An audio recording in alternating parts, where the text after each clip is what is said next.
É isso, chegamos. Nesse momento são 5 horas mais 2 minutos. Esse é o programa Alternativa, a vida inteligente e original na sua tarde de sábado, na sintonia da sua Rádio Universitária de São Carlos, 102,1 FM, e também pelo Facebook, em facebook.com/programa Alternativa. Eu sou o Glauco Keller e hoje a gente vai receber um convidado super especial. Daqui a pouco eu vou apresentá-lo para você. A gente vai falar de negócios, a gente vai falar de gestão, a gente vai falar também um pouquinho de arte, de música e de uma nova revolução tecnológica 4.0 que já está aparente no mundo todo e a gente vai conversar bastante sobre ela.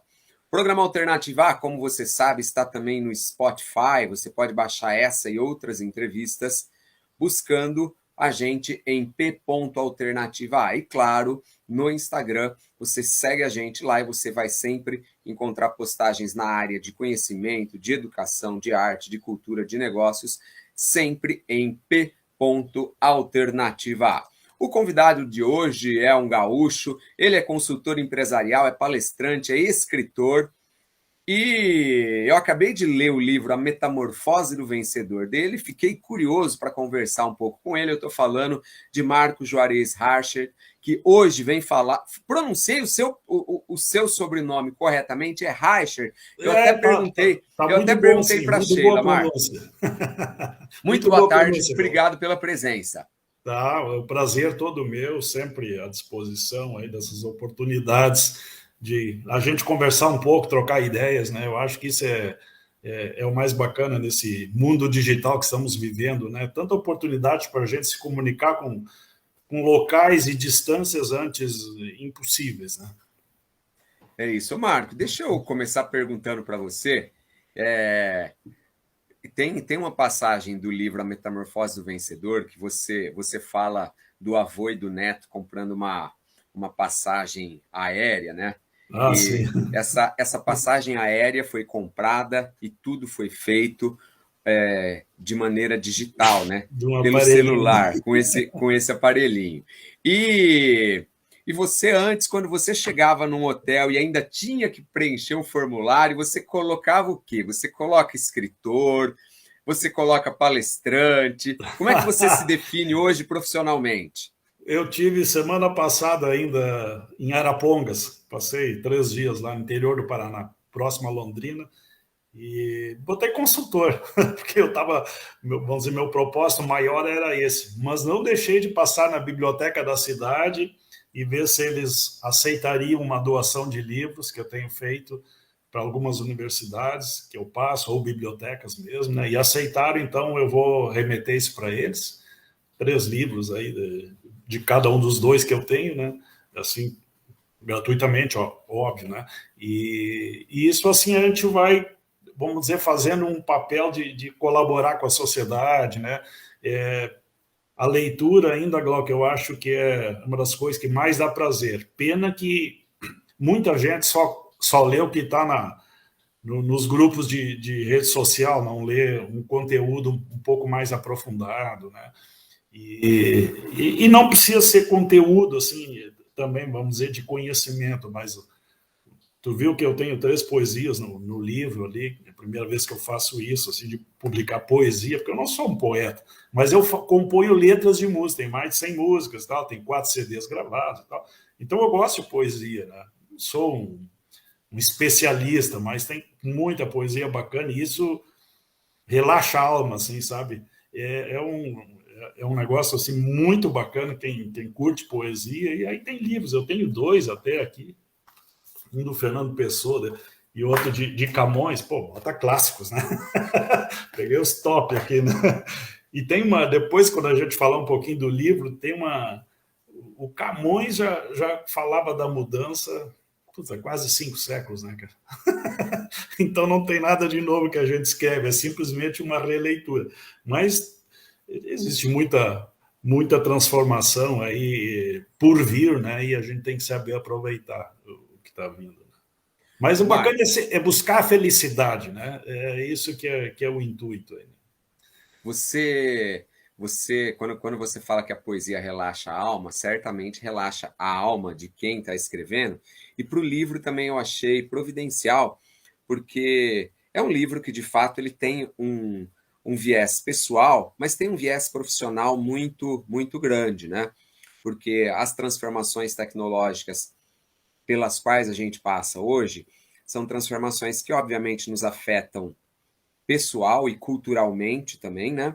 Mas profissionalmente acima de tudo, e você tem esse olhar no livro. Em que momento que você percebeu que você precisava colocar aquilo que você tinha aprendido, o seu conhecimento das palestras, num livro para compartilhar isso com as pessoas?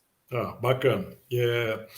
Primeiramente, eu em 2016, eu saí de uma empresa, voltando 2 anos, eu saí de uma empresa que era minha, que eu fundei junto com meu pai, depois outros sócios entraram.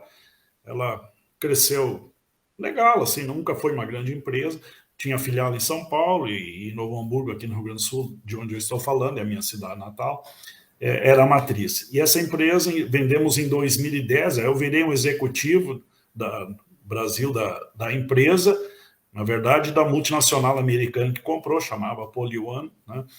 E uma empresa listada em bolsa, em dezenas de plantas mundo afora, né? Então, assim, era um grupo muito grande. Mas saí em 2014, no dia que fez 4 anos que eu entrei, tudo conforme o combinado, e entrei na vida de consultor. E em 2016, começou a se falar, aqui no Brasil, pelo menos, na quarta revolução industrial. Ninguém sabia o que era, nem eu. E aí por que isso começou a se falar? Porque foi o tema do Fórum Econômico Mundial em Davos, ou Davos, conforme a origem que tu queira falar do idioma, né? Francês ou português e tal. E aí eu entrei no site, nossa, o horário suíço das palestras, assim, o tempo, melhor dito, lá era 30 minutos ou 60, e não tem 1 minuto de tolerância a mais ou a menos nisso, né? É horário suíço, religiosamente, esses eram os tempos de cada palestra. Eu assisti, eu acho que umas 30 palestras de, vamos dizer, os detentores de grande conhecimento no mundo sobre isso aí. E fiquei encantado, e assisti mais vezes. De vez em quando tinha um pouco de dificuldade para entender, porque às vezes um cara do Azerbaijão com seu sotaque, né, seu accent, né, falando, que é tudo em inglês, né? Puxa, eu tinha que escutar mais vezes para conseguir entender o que ele falava. Outros era bem mais fácil, quando era um próprio americano falando, a gente entendia. E aquilo me fascinou, pensei, nossa, tudo isso aí, eu vou estudar. Eu assisti, eu acho que umas 10 vezes a cada um daqueles vídeos e formatei um workshop. Reservei uma sala em Porto Alegre, no hotel próximo ao aeroporto, na capital aqui do estado, e espalhei convites assim para executivos, gente C-level, né, que a gente chama, assim, quem tem realmente a gestão na mão das organizações. E lotei lá o salão, e aquilo foram 4 horas, na verdade, o workshop, né? E foi sobre isso aí, eram 170 slides que eu passei, claro que eu pesquisei mais a respeito, né, mas não tinha tanta informação como a gente tem hoje a respeito. Abre qualquer revista, fala da indústria 4.0, mundo 4.0 e tal. Bom, veio gente do centro do país e também do centro-oeste para assistir. No caso, uma pessoa só, mas veio de Goiás. Bom, aí eu continuei, fiz algumas palestras sobre o tema, né? E vi como era importante tudo isso, assim, as pessoas terem noção do que está acontecendo, porque o grande desafio é o desconhecimento, né?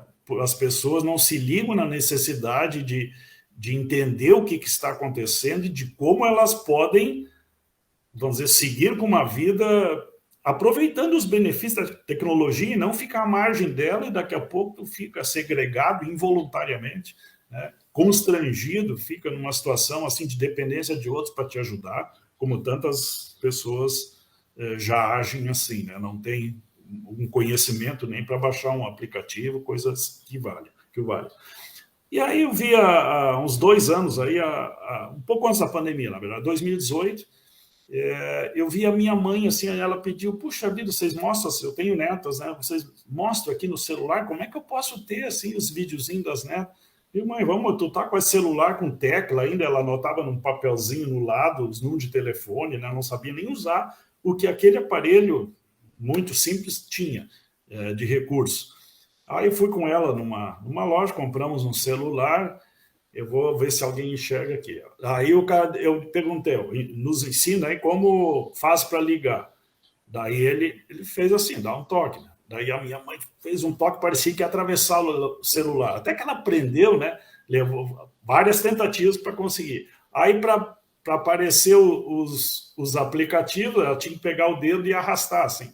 Cara, ela não conseguia fazer isso. Extrema dificuldade. É uma pessoa muito inteligente, professor de literatura brasileira, hoje ela está com 88 anos, né? E ela lê muito, a cabeça está perfeita, o corpo já sente o peso da idade, né? Mas ela foi sempre analógica. Sempre uma pessoa analógica. Não tinha nada dessa tecnicidade no mundo dela. No máximo era girar o botão para a direita, para a esquerda, ligar uma chave para frente, para trás. Não tinha esses touchscreen.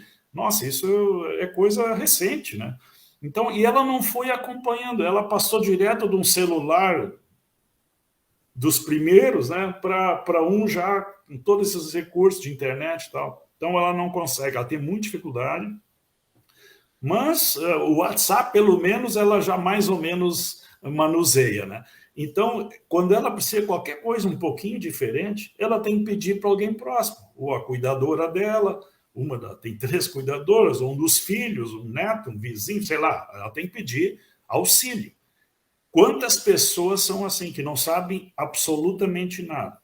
Agora, a grande questão é, aí eu resolvo escrever o livro, porque se hoje é assim, vamos dizer, do ponto de vista de 2 anos atrás, quando eu resolvi escrever, se hoje é assim, imagina daqui 5, 10 anos, com a tecnologia, a gente não consegue nem saber certo o que vai ter de tamanha a velocidade, a aceleração dessas transformações, né, dessas inovações disruptivas, né, que estão acontecendo.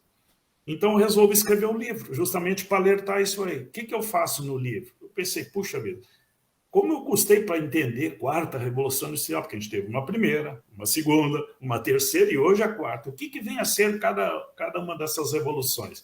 Eu vou sintetizar basicamente em uma oração cada uma das 3 primeiras.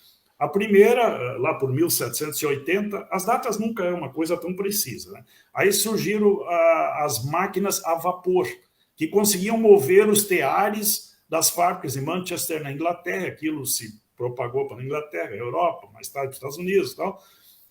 Então as máquinas começaram a mover as fábricas. A mudança que isso deu na sociedade é um negócio de louco, assim, né? Por volta de 1900, surge a eletricidade. Estão falando de 120 anos, mais ou menos, 130, 120. Vem a eletricidade, com isso começa a fabricar o aço, porque o aço é feito com eletroforno, né? Até hoje, é assim a maneira de derreter o ferro, adicionar carbono e fazer o aço.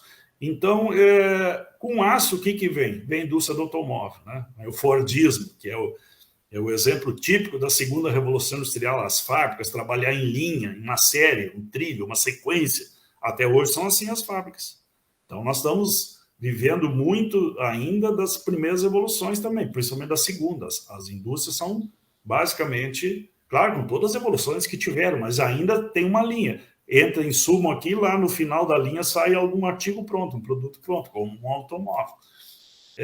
Veio a 3ª Revolução Industrial, essa muitos dos que estão aqui nos assistindo devem lembrar, nem todos certamente, mas lá pelos anos 80, 90, vem a computação, né? O computador pessoal, o primeiro computador pessoal comercial é 1981. Depois, em 1990, vem o celular no Brasil. O primeiro celular no Brasil, em 1990. Olha como isso é recente. A internet, www, né? Eu me conectei aí pela internet com essa nossa live aí, né? O que aconteceu? 1992, são 29 anos, né? 29 anos. Pô, eu tenho 67, eu passei mais da metade da minha vida, Glauco, sem ter internet. Isso ninguém imaginava o que seria, ninguém podia imaginar uma coisa como internet. Imagina não ter Google, não ter WhatsApp, que isso já estou falando vários anos depois até, né? Então, assim, essa evolução, eu faço uma contextualização, talvez, mas nem contei, umas 50 páginas no livro, fazer um pouquinho para quem está assistindo. Isso, Esse é o estou com o livro, meu aqui também, estou com o meu aqui também, daqui a pouco eu vou mostrar. Tá, mudar para não morrer. Isso aí fica melhor aí na tua cara. Bom, então eu faço uma contextualização. Agora todo mundo está no mesmo canal, todo mundo está sabendo o que é quarta revolução industrial, começou na Alemanha, nas fábricas, isso espalhou pelo mundo. Só que todos os setores hoje estão, vamos dizer, impactados por essa indústria 4.0. Então, quando se fala em indústria, hoje, não quando foi criado, mas hoje já se fala como negócio. Então, é o varejo, é o serviço, a vida das pessoas, o nosso cotidiano, as ONG. Não tem quem esteja livre desse momento que a gente está vivendo. E ele recém começou. Isso iniciou primeiro, começou a se falar em 2011, depois em 2013, aí que realmente começou para valer na Alemanha. Isso está engatinhando. Então, o que nós vamos ver no futuro? Você está sentindo cheiro? Aqui tem minha sala aqui está um pouquinho perfumada. Você está sentindo cheiro? Não, a internet... Ainda não. Mas sabe que já existe não. isso em níveis de laboratório. Que a pessoa, à distância, assim como a gente se vê e escutamos o outro, né, ouvimos, a gente vai perceber aromas. É um negócio meio maluco. Eu não consigo entender como isso pode funcionar. Mas tem pesquisas já sendo feitas nisso aí. Marco, é curioso. É isso aí. Depois eu falo das megatendências e o que são as características dessa revolução em termos de tecnologia e também de comportamento humano. E é curioso quando você fala, né, que a nossa percepção olfativa, né, você imaginar que a internet vai transmitir cheiro de alguma maneira, certamente fazendo um paralelo com a história que você trouxe da sua mãe, para ela, num primeiro momento, pelo menos, imaginar que você vai passar o dedo sobre uma superfície de vidro e modificá-la, isso é completamente incabível, muitas vezes difícil de você compreender, né? Antes de eu fazer a última pergunta para a gente fechar esse bloco, eu queria chamar o nosso ouvinte que está ouvindo a gente em 102,1 FM, pela sintonia da Rádio Universitária, a vir aqui para o Facebook, facebook.com/Programa Alternativa A, que aí você pode acompanhar essa entrevista super especial com o consultor, escritor Marco Juarez Reicher, que acabou de lançar o livro Metamorfose, a Metamorfose do Vencedor, que é muito legal. É um livro que, como o Marco descreveu para a gente, traça um panorama histórico das primeiras 3 revoluções industriais, depois fala um pouco daquilo que a gente está vivenciando agora, essa 4ª revolução industrial, que é muito tecnológica, passando por questões pessoais, questões culturais e também, claro, questões profissionais. Você pode acompanhar essa entrevista com vídeo também. Convido você para seguir a gente no Spotify, procura a gente lá, p.alternativa.a, e também no Instagram, @p.alternativa.a, para você acompanhar as nossas postagens. Marco, as tecnologias sempre são mais rápidas do que o ser humano? Houve algum momento em que o ser humano conseguiu igualar a sua velocidade de adaptação à tecnologia ou até hoje isso não aconteceu? Eu acho que hoje ainda estamos ali muito próximos de sermos dominados. Não em tudo, porque felizmente nós humanos temos a questão das emoções, né? Que isso aí é muito difícil uma máquina fazer igual. Mas ela chega próximo em algumas situações quando ela é muito bem adestrada, a máquina, um robô, né, que pode ser só um programa de computador. Quando a gente fala robô, não é que tem que ter uma figura humanoide, pode ser um programa de computador. Eu faço parte do conselho de uma instituição financeira, uma cooperativa de crédito, e hoje a análise do crédito é feita por robôs. E eu fui ver lá a sala, conheceu o tal do robô, o cara me mostrou os notebooks, mas que deu o robô. Não, isso é um programa, Marcos. Tá. Viver ali aprendendo. Então, mas ele faz um papel, substitui inúmeras pessoas, né?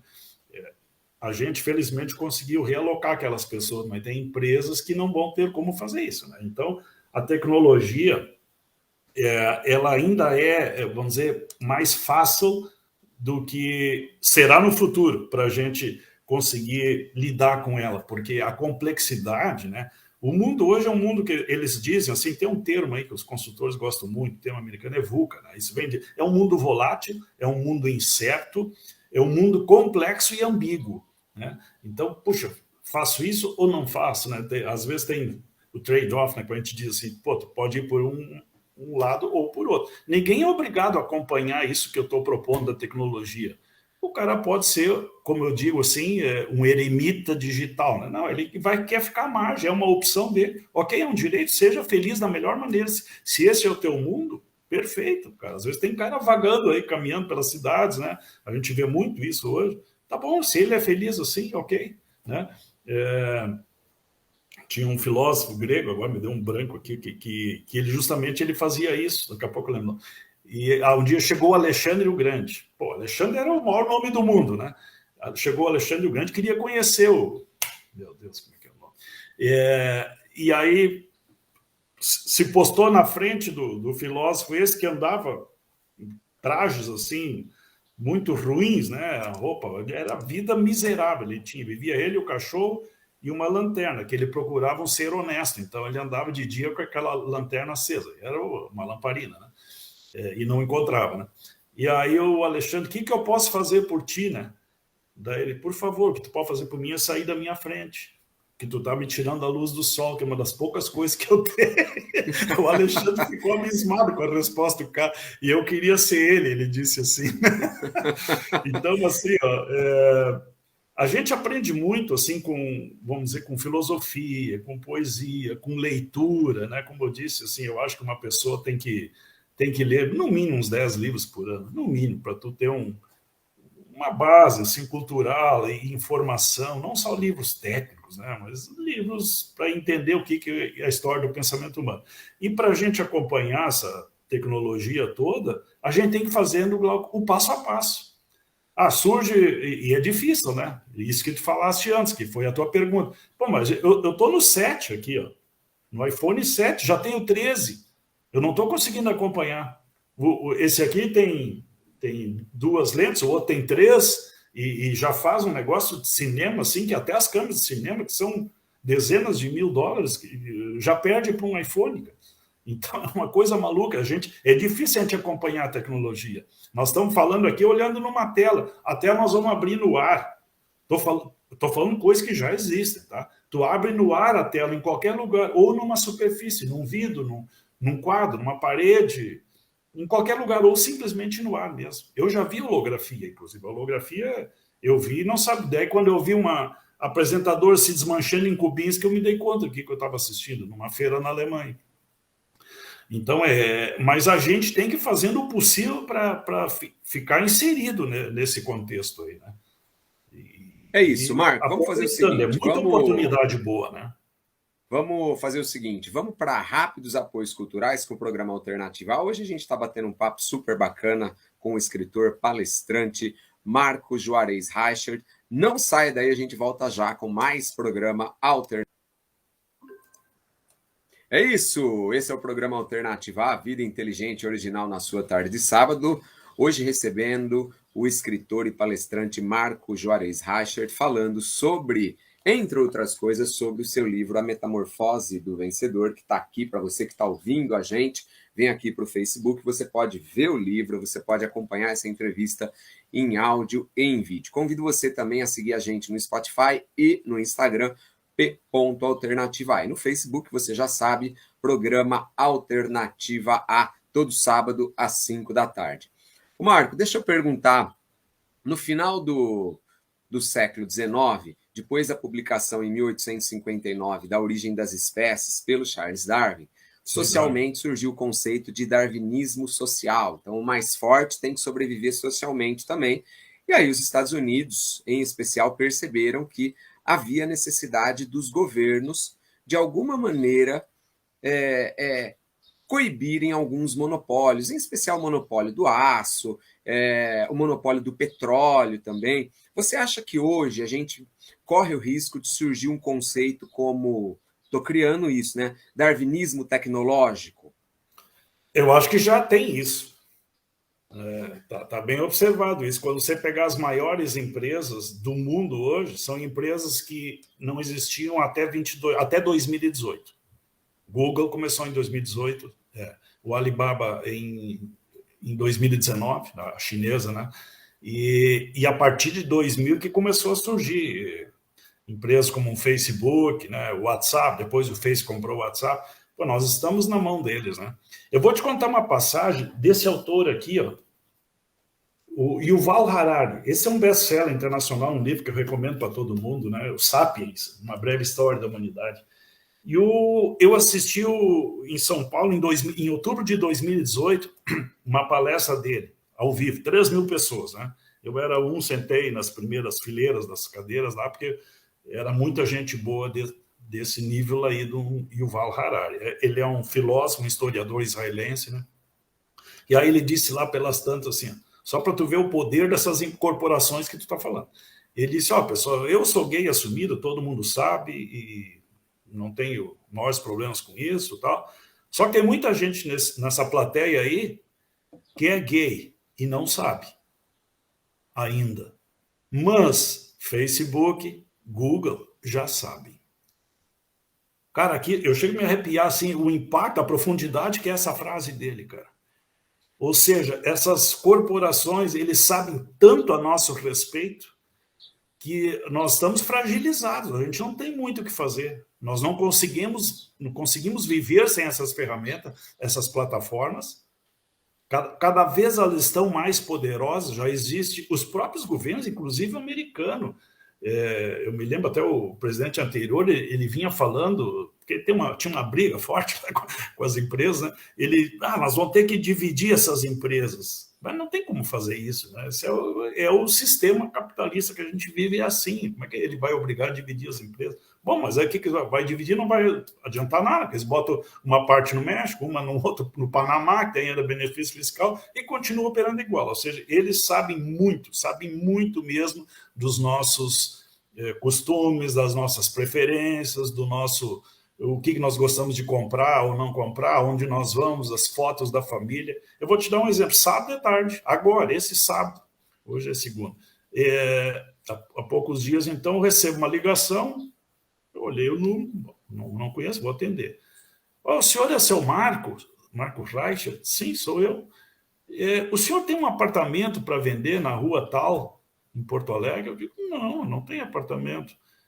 Nessa rua, minha filha tinha, mas já vendeu. Como é que é o nome dela? Eu disse, Fernanda, né? Então é ela mesmo. Então já foi vendido? Sim. Eu digo, mas me explica aí o que é isso. Não, a gente queria o contato do proprietário para ver se podia também oferecer o apartamento, a nossa imobiliária, só isso. Eu digo, mas peraí, como é que vocês chegaram no meu contato? Vocês não têm o da Fernanda e chegaram a mim. Não, nós temos um sistema que se a gente não encontra o celular do proprietário do imóvel, o sistema procura o parente mais próximo e dá o celular. Eu digo, mas aí essa não conhecia ainda, né? Olha só como está a questão da tecnologia, estamos à mercê de tudo isso. Né? Marco, o curioso dessa história que você traz, né? E aí eu me remeto a 1948, quando o George Orwell escreve o Big Brother, ele pensa em um governo que de alguma maneira tiraria a privacidade das pessoas, espionando tudo, né? Popularizando o termo Big Brother, até se tornar o reality show mais famoso do mundo. E, na verdade, essa é uma escolha que a sociedade fez, né? É uma escolha pessoal das pessoas. Nós vamos abrir mão da nossa privacidade em prol, talvez, de mais segurança, num primeiro momento, né? Como, por exemplo, as câmeras dentro de uma loja de conveniência, e da nossa, digamos que, tranquilidade, do pouco dispêndio de energia ao ficar na frente de uma tela de computador e com um celular pedir comida, né? É uma escolha social essa, né? Sim, sem dúvida, sem dúvida. E tu vê que né, o George Orwell e um filme chamado Globetrotter, não. É um filme que eu vi nos anos 70. Bom, mas o filme retratava o seguinte, era um jogo... Rollerball. Rollerball era o nome do filme. Era um estádio, assim como um estádio de vôlei, assim, daí uma pista circular, né? E tinha uma bola de aço que jogava, os jogadores, eles se matavam. Né? E o povo se alimentava de umas máquinas, ganhava pílulas, uns comprimidos verdes, assim, né? E aquele cara, o principal jogador, acabou descobrindo que aquilo era feito de humanos, né, que tinham morrido e o que eles faziam? Quando o cara estava para morrer, eles deitavam assim numa cama, o cara não sentia mais nada, e eles projetavam, porque não existia uma floresta, mais animais, eles projetavam cenários bonitos que ainda existem na nossa natureza, né, em muitos lugares, e o cara ficava encantado, aí eles davam uma injeção, o cara morria, e depois ia lá para a usina, né, virava proteína humana, mas não dizia que era proteína humana. E era uma corporação que dominava o mundo inteiro. Então, alguém já tinha essa visão também lá nos anos 70, estamos falando de 50 anos, né? Aquilo me marcou. E hoje, mais ou menos, é isso que acontece, como a gente conversou até há pouco aí, né? Estamos à mercê, sim. Dessas tecnologias, né? Mas eu acho que o livro traz aspectos muito positivos dessa tecnologia. O que mais me chamou a atenção, Marco, foi justamente o panorama histórico e o olhar para frente. É possível você se inserir, é possível você se esforçar, você buscar, isso é muito legal. Esse é o programa Alternativa. A gente está recebendo hoje o consultor, palestrante e também escritor Marco Juarez Reicher, falando sobre história da indústria, sobre revolução industrial, sobre as novas tecnologias. E eu queria perguntar para você, Marco, como você enxerga? Hoje a gente tem, eu creio que na maioria dos países, independentemente do continente, uma distribuição de renda muito desigual. De que forma você acha que as tecnologias e também os governos, qual o papel dos governos no processo de redução dessa desigualdade? Vou dar um número aqui. A Oxfam, que é uma instituição formada por alunos e professores de Oxford, anualmente publica um relatório sobre concentração de renda. E a renda do mundo, não é a renda do Brasil, está cada vez mais concentrada nas mãos de poucas pessoas. Como você vê esse aspecto em relação às tecnologias? As tecnologias podem ajudar a minimizar a desigualdade social? Bom, de uma certa forma, sim. Na questão da riqueza, é uma pergunta de extrema dificuldade, assim, para ser respondida, bem respondida, né? É fato, inclusive no livro, eu cito algumas referências de quanto ganham os mais ricos do mundo, né? Então, muito poucos têm metade da riqueza mundial, né? Hoje, o planeta, o número mais atualizado, o PIB do planeta, são 70 trilhões de dólares. É um número absurdo. Não tenho certeza do número, mas são muitos, dezenas e dezenas de trilhões de dólares. Mas daí tu vai ver que tem gente que tem 100 bilhões de dólares, inclusive brasileiros, né? Nós temos gente brasileira muito rica aí, nesses top ricos aí. Um é um dono minoritário do Facebook, o outro é o que tem o grupo Embev, né? São pessoas muito, muito ricas. Mas os sistemas, vamos dizer, políticos, eles precisariam passar por um processo de uma reestruturação disso aí. Só que isso não vai acontecer, porque é um poder que se protege. Tu vê em todos os países, né? Eu não quero entrar nem no mérito político, se é esquerda, se é direita, se é centro, fora desse contexto, porque independente de quem esteja, por isso que a gente tem os exemplos pelo mundo, de qualquer viés ideológico, né? Quem está no poder tenta se perpetuar, de alguma forma, né? Então é muito difícil mudar esse status quo, né, da questão política, porque são eles que governam, que levam o país ao seu destino, né? Eles conduzem as pessoas, a população, né? E a questão da riqueza, eu acho que sim, a tecnologia, se a gente observar aí uma coisa dentro do mundo do capitalismo, né? A renda per capita, depois que se instaurou o capitalismo, começaram essas revoluções industriais, ainda que a gente tenha uma disparidade fantástica entre o que menos ganha e o que mais ganha, mas a renda per capita, ela aumentou, nossa, muitas e muitas vezes. Tem um livro que eu estou lendo aqui, ó, ele traz esses números, porque eu não sou bom para memorizar números. Capitalismo Consciente, tá? Eu sou adepto disso aqui, tanto que na cooperativa que eu trabalho, a gente pratica o cooperativismo, que é uma forma de diminuir essa disparidade social. A gente investe um monte do nosso retorno em programas sociais, em melhorias, em capacitação, que, aliás, é o mote para tu te dar bem com essa revolução industrial que está acontecendo, esse mundo 4.0, é tu te tornar mais capaz, ou seja, tem que estar sempre aprendendo. De que forma? Houve palestras, esse bate-papo talvez inspire alguém. Pô, vou ler um desses livros que eles estão falando. Já é uma maneira. Assiste o YouTube, não é só ir para uma universidade, que, por sinal, estão completamente defasadas da necessidade de hoje, né?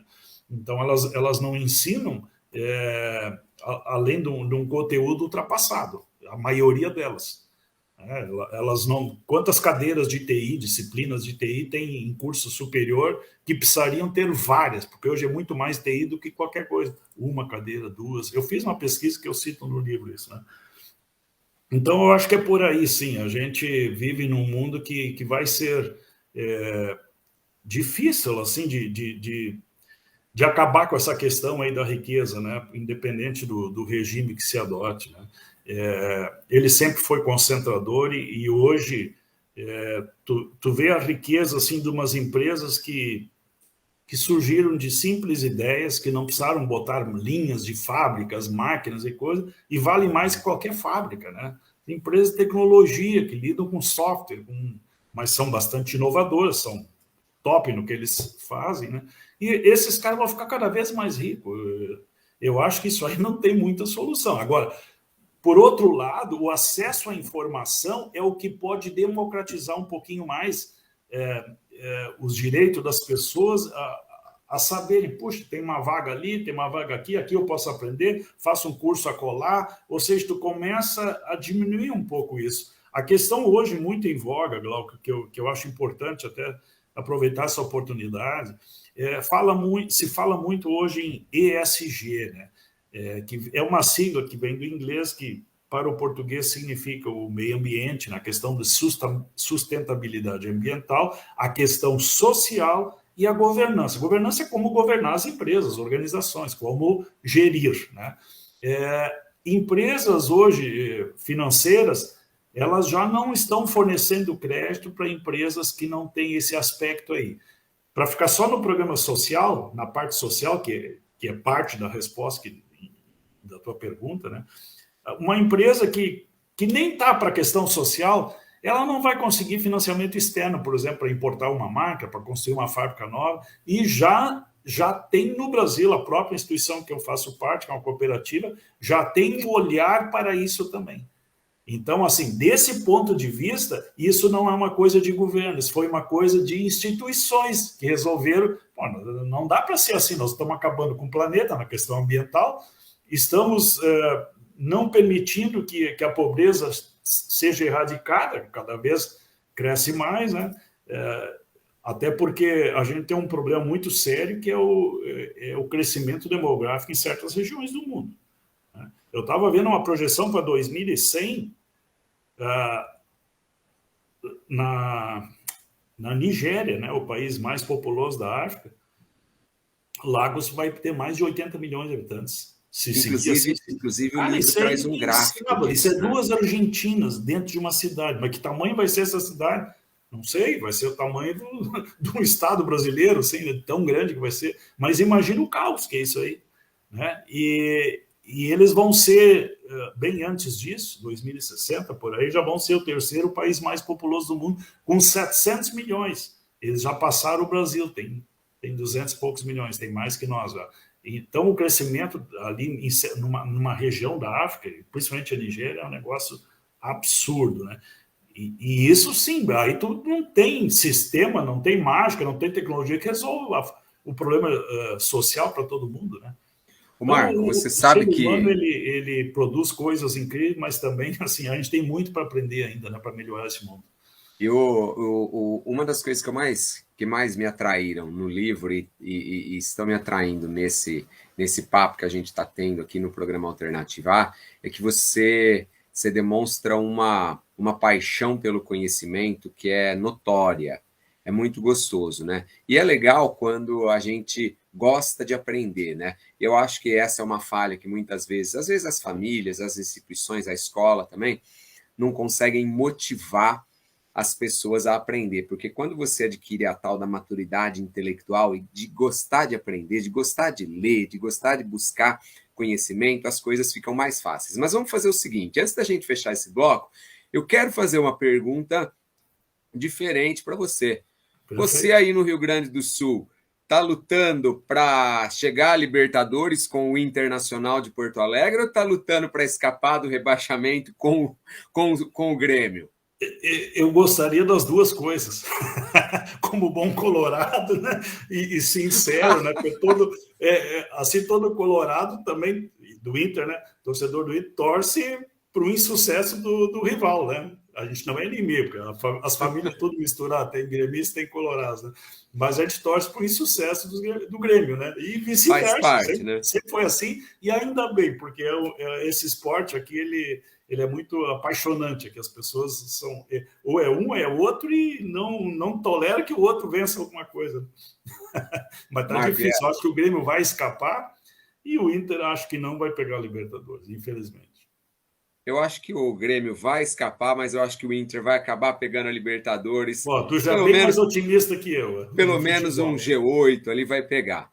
É o seguinte, vamos fazer mais um break aqui. Vamos para rápidos apoios culturais. Daqui a pouco a gente volta com mais programa Alternativa A, falando sobre esse livro super bacana que eu convido o nosso ouvinte a conhecer, A Metamorfose do Vencedor, do escritor palestrante Marco Juarez Reichert, que hoje bate um papo aqui com a gente no programa Alternativa A. Não saia daí, a gente volta já. Voltamos! Esse é o programa Alternativa A Vida Inteligente e Original na sua tarde de sábado. Hoje recebendo o escritor palestrante Marco Juarez Reichert, que está falando um pouco para a gente sobre as novas revoluções tecnológicas, a Revolução Industrial 4.0, traçando um panorama histórico das 3 primeiras revoluções, falando de empreendedorismo, falando de conhecimento, num papo super bacana. Eu sou o Glauco Keller e convido você a conhecer as mídias sociais do programa Alternativa A, o Instagram, @p.alternativa.a, o Facebook, para você que está ouvindo a gente em 102,1 FM, venha cá para o Facebook, facebook.com/programa Alternativa A, e você pode acompanhar essa entrevista com áudio e também com vídeo. E claro, essas entrevistas são todas transformadas em podcasts para você levar o conhecimento dos nossos entrevistados aonde você for e ouvi-las no momento em que você quiser no seu podcast, no seu celular. Hoje, como eu falei, a gente está recebendo o Marco Juarez Reichert e ele vai falar de Camões agora. Ele me mostrou aqui em off um livro do Camões há mais de 500 anos. Camões já falava em mudança, Marco. Tu vê que hoje o título do meu livro é A Metamorfose do Vencedor. E a metamorfose é como da lagarta para a borboleta, ou seja, é mais que uma mudança, é uma transformação, ou uma mudança radical, poderia se dizer da mesma forma. Então o mundo sempre mudou. Antes era bem mais lenta a mudança, mas ela sempre mudou, né? Então ele escreveu isso, eu vou ler só um trechinho curto Mudam-se os tempos, mudam-se as vontades, muda-se o ser, muda-se a confiança. Todo mundo é composto de mudança, tomando sempre novas qualidades. Continuamente vemos novidades, diferentes em tudo de esperança. De mal ficam as mágoas na lembrança e do bem, se algum houve, as saudades. E aí ele segue, né? Então, assim, ele falava já das mudanças, né, na vida, as pessoas vão sendo transformadas, né, porque aquela velha história, o rio, tu nunca é igual à água que tu vai tomar banho no rio, e você também nunca é igual, você entra lá, você é diferente do que era um dia atrás, uma hora atrás, um minuto atrás, né? Então, a mudança, sim, ela é irreversível, não, é uma certeza, nós temos certeza que um dia morreremos, mas a outra certeza é a mudança. Nada será igual. Marco, para o jovem que está entrando no mercado de trabalho, qualquer que seja o ramo dele hoje, que dica você daria para que ele buscasse se adaptar melhor a todas essas transformações que você destacou para a gente nos blocos anteriores? Grande pergunta, gostei dessa, porque essa é uma coisa que a gente pode ajudar pessoas, né? Assim, é pretensão, mas né, se a gente conseguir ajudar um, já vale toda a live, né? Assim, a capacitação, a qualificação, não basta a gente fazer o que vinha fazendo, porque se a gente fizer a mesma coisa que vinha fazendo, tu não vai melhorar, além daquilo. E como o mundo está mudando, tu tem que inovar, tu tem que te diferenciar no mercado. O mercado, só para ter uma ideia, brasileiro, tem 60 mil vagas em áreas de TI. Ciência de dados é muito bem remunerada. Tem cara ganhando 20 mil nessa área, outros 10, depende da empresa. Né? Não tem gente que chegue. Não, são vagas que não se preenchem. Então, o que está fazendo? Uma empresa tirando da outra, oferece R$2.000 a mais. Eu vi um que foi por €1.000 a mais, que pegou numa multinacional, trocou uma instituição, que é uma universidade aqui da região, foi para lá para um salário absurdamente alto, né, para os padrões de mercado. Então, assim, se capacite. Você tem uma profissão, não é que tem que sair dela. Provavelmente você vai ter se é jovem, 4 ou 5 outras profissões na vida. Profissões que você nem imagina que existam, porque elas não existem ainda. Elas vão ser inventadas. Se a gente abre o LinkedIn hoje, você vê lá, DPO, eu fui pesquisar isso, Data Protector Officer, né? O cara que cuida da proteção de dados dentro de um programa aí de cybersecurity, de segurança de TI, de informática, né? Então, inúmeras profissões. Por exemplo, assim, se eu tivesse um filho meu filho tem 40, a filha tem 42, mas se há, sei lá, 20 e poucos anos, quando eles estavam se decidindo o que fazer na vida, dissesse para mim, pai, eu quero ser gamer, eu quero ser aquele cara que joga para o computador, um profissional. Eu digo, cara, eu não vou te dar mesada o resto da vida, né? Eu pensaria assim, né? Hoje é uma profissão muito bem procurada, bastante procurada e que remunera bem legal, né? Mas tem muita gente, então tu não pode ser apenas um na multidão, tu tem que ser diferente.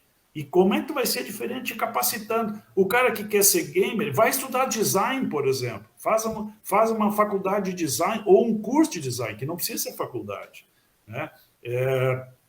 O cara que é médico que analisa as imagens de raio-x, de ressonância magnética, de tomografia, esse cara podia estudar engenharia eletrônica ou engenharia eletromecânica para ele entender da máquina e ele entende já da medicina, aí ele conseguia desenvolver novos projetos muito mais evoluídos do que ele tem à sua disposição hoje.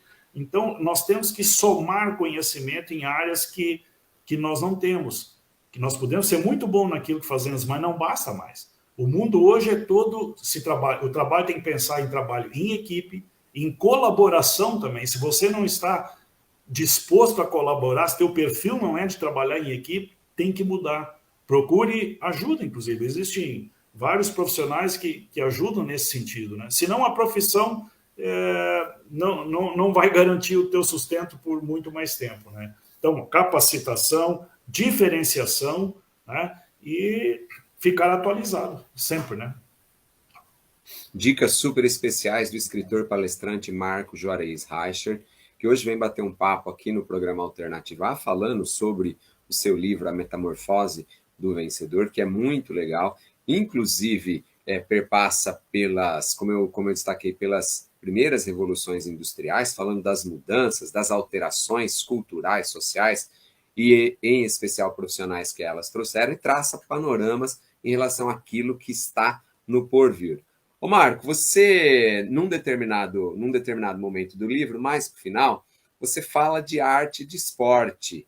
E você toca violão, você escreve poesia. Eu queria que você falasse pessoalmente de que maneira a arte colabora para a sua felicidade, para o seu bem-estar. Eu acho que, em primeiro lugar, assim, temos profissionais, né, como consultor de gestão e tal, até dentro ainda complementando aquela pergunta anterior, mas já respondo essa, eu estou fazendo uma terceira pós-graduação justamente em Negócios Inteligentes e Indústria 4.0, online. Né? É uma pós-graduação, são 13 meses e tal. Bom, mas a música, a arte, eu acho que é uma coisa que complementa a vida da gente. Eu tenho, assim, a pretensão de dizer que a gente fica melhor quando tu tem uma paixão e um esporte que tu gosta e curte e é ativo naquilo. E tem esportes para praticamente todas as idades, né? Eu tenho um conhecido meu que tem 80 anos e joga tênis. Claro, ele tem que jogar com a turma que não tem tanto vigor físico como ele, mas ele está nativa, nunca parou e joga muito bem. Eu perderia todos, porque eu sou muito ruim do tênis para ele, que ele joga bem, tem todas as manhas. Né? Então, assim, mas ele sente muito prazer nisso. E a música é uma coisa que eu ouvi uma vez de uma pessoa que dizia, para mim não faz diferença a música. Eu não acredito nisso. Eu acho que não pode ter um ser humano que não goste de música. Qual o tipo, não importa. Tem para tudo que é gosto, né? Eu não estou nem discriminando, nem achando que um é melhor que o outro. Eu sou bastante eclético nos meus esportes. Eu já mergulhei, já esquiei, já fiz muita coisa. Fui de atletismo, de arremesso mesmo. Isso eu competia, tá, quando eu era jovem, né? Mas a questão da música, só para ter uma ideia, eu comecei a fazer aula agora, eu tive a terceira aula hoje de manhã. Fui a Porto Alegre, ando 1 hora de carro para chegar lá, assisto 1 hora de aula e volto para a minha cidade. Aula de violão, eu toco, mas eu quero melhorar o meu jeito de tocar, saber novas músicas. Hoje estamos aprendendo uma música do Cartola, né, que eu nem conhecia a música, né, a música Sim. E linda, linda música. Poxa, estou voltando assim, sei lá, 50 anos no tempo, né? A música ela é eterna, né? A gente curte obras como a literatura também de caras de 500 anos, de 200, de 300, de ontem, de hoje, né? Então, ela é atemporal, né? E eu resolvi, assim, desde adolescente, peguei os primeiros acordes e comecei a compor. Claro, as primeiras músicas eu olho hoje eram muito banais demais, assim, né, em termos de harmonia, assim, e letras também, muito, era de acordo com a minha época lá, né, adolescente, né. Mas depois, já assim, com 30 anos, 20 anos, fui melhorando, aí tinha a época dos festivais, aí tu tinha que caprichar, porque era uma concorrência, né, era uma competição, melhor dito, e eu registrei, assim, minhas composições, várias delas, em 4 CDs. O primeiro eu fiz em 99, no Rio, são 16 músicas, 16 ritmos diferentes de MPB. Ó, sou gaúcho, mas tem baião, tem shot, tem frevo, tem samba, tem chorinho, até rock. A música que abre é um rock. Bota ecletismo nisso, né? Uma variedade, assim. E os Golden Boys, 2 deles, eles ainda eram bem famosos na época. Eles fizeram vocais em 5 faixas. Eu cantava com eles ali, os caras na hora, aprendi com uma facilidade, é outro nível, né? O profissionalismo deles é um negócio muito bacana. Depois eu fiz um CD EP com 4 músicas só, mais para divulgar, assim, e voltei em 2004 com um CD com bastante música, que esse eu fiz em Porto Alegre, e recentemente que eu digo antes da pandemia, né? Pandemia parece que não houve nada.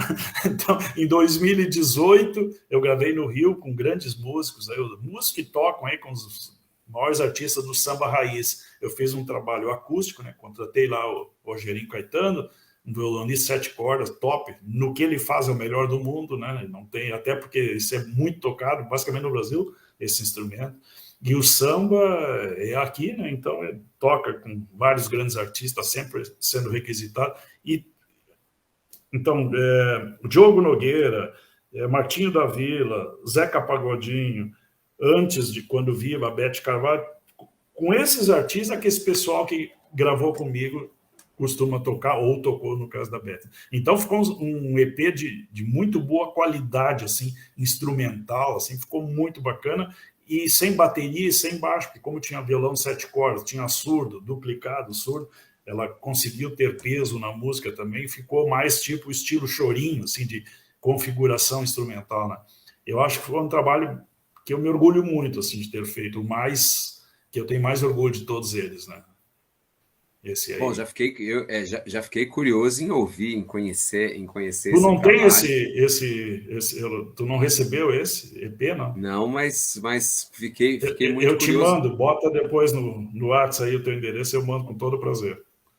Poxa, Marco, muito legal. Marco, para gente finalizar, eu queria perguntar para você se vem por aí um terceiro livro, se você pensa em escrever um terceiro livro, se isso Pois ainda é ontem, um prazer. sim, ontem um irmão meu fez. Meus dois irmãos têm doutorado em medicina, assim, né?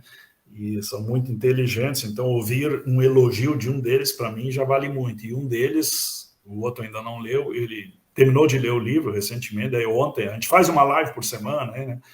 E a gente vive longe e tal. E aí disse que achou muito bacana o livro, gostou muito, me encheu de elogios e fez essa pergunta que você fez. Ele perguntou, e aí, quando é que lança o terceiro livro, né?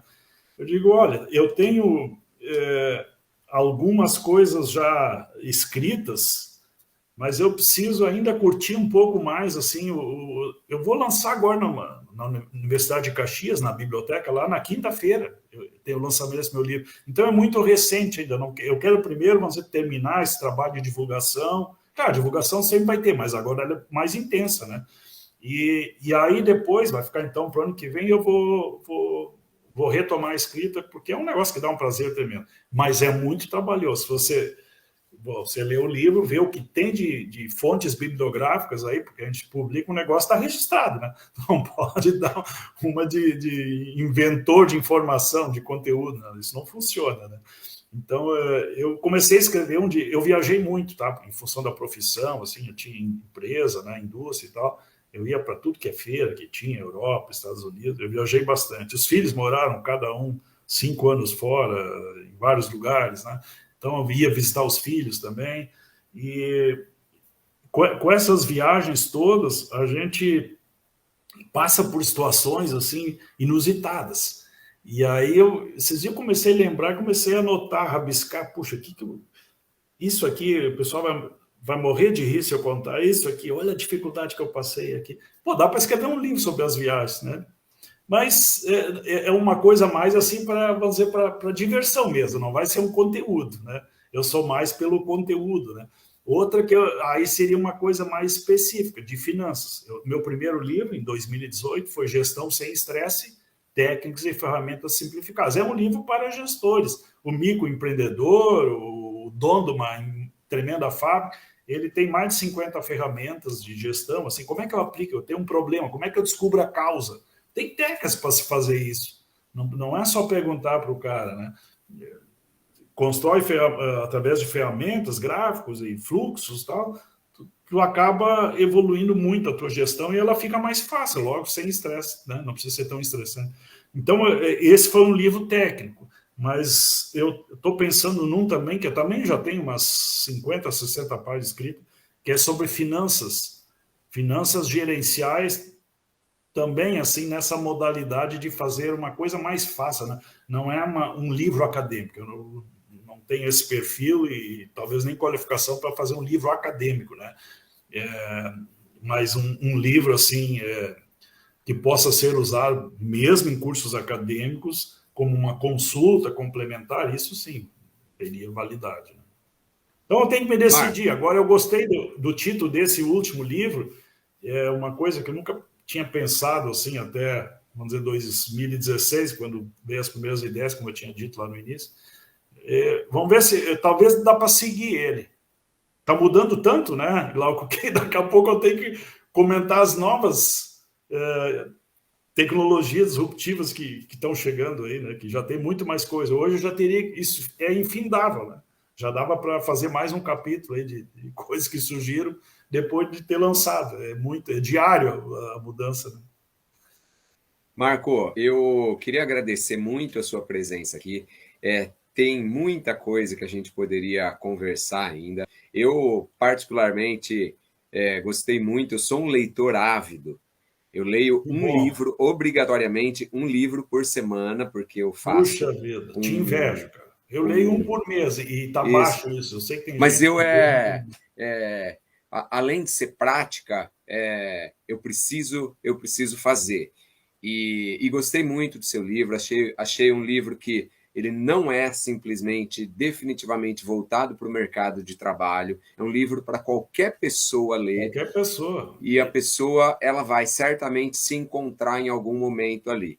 Eu queria agradecer demais a sua presença aqui, foi um papo muito bacana, fazer um agradecimento também a Sheila Fonseca, que foi sempre muito gentil comigo em todos E ela é os uma momentos. batalhadora incansável, uma mulher com todas as dificuldades da vida, né, que todo mundo tem, mas ela também. E ela é muito legal, é muito legal. Eu agradeço a ela também publicamente aqui e a ti, né? Puxa, fui super grato aí por esse espaço.